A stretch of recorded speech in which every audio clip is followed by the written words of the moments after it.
guys, welcome to Hype. Grab a Bible and turn to the book of Daniel. Daniel is in the Old Testament about 3/4 of the way in. Once you find it, turn to chapter 3, verse 17. I'll give you a few seconds to do that.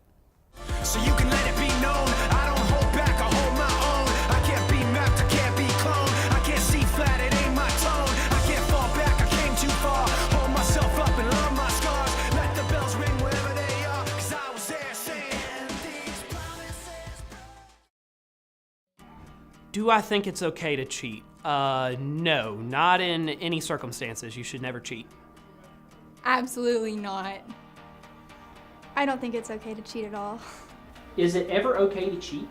No. No. No. Have I ever cheated? Not that I can, well, Yes. I would lie if I said I never cheated before. Is it okay to cheat? No. Have you ever cheated? Yeah. there were a couple times where maybe I might have peeked at the answer book, being homeschooled, it's sort of right there. So there might have been a few times where I've looked at that. Yes. Yes. Plenty of times. Yes. But I wouldn't say like super cheated all the time. I knew most of the answers. Super cheated.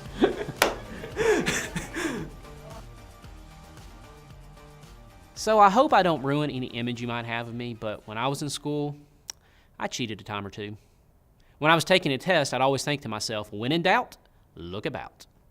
I know, you're shocked.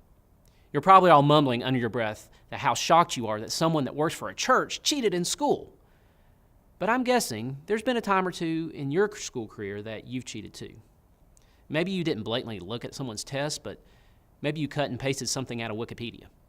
Maybe you let your dad do your math homework for you because you had a paper that you had forgotten to write. And if we're all going to be honest, we'd probably all say there are times that cheating might be acceptable. What if you have a family emergency the weekend before a big test, and Monday you just didn't have time to study? I mean, sometimes stuff happens. And what's the big deal if you get stumped on an answer and need a little help? Or maybe your best friend needs a little help and you don't want to seem like a jerk and not help them. But when it comes right down to it, cheating is just plain wrong. And it doesn't just happen in school. What about at home? Has anyone ever called your house looking for your mom, but she doesn't really feel like talking?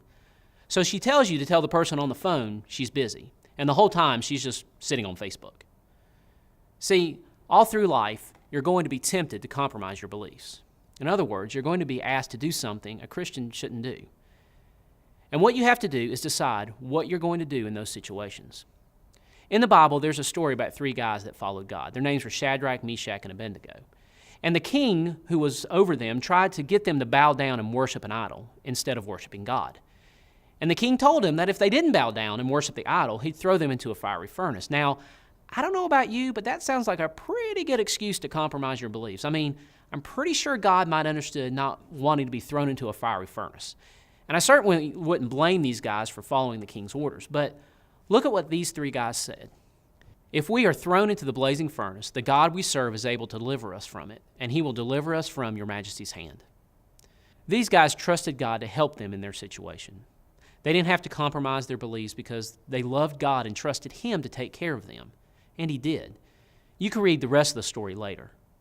But the lesson they learned, and the lesson the king learned, is that God can be trusted. And from that point on, they never forgot that lesson. So the next time you're tempted to compromise your beliefs, take a chance and trust God. You'll see he'll come through for you.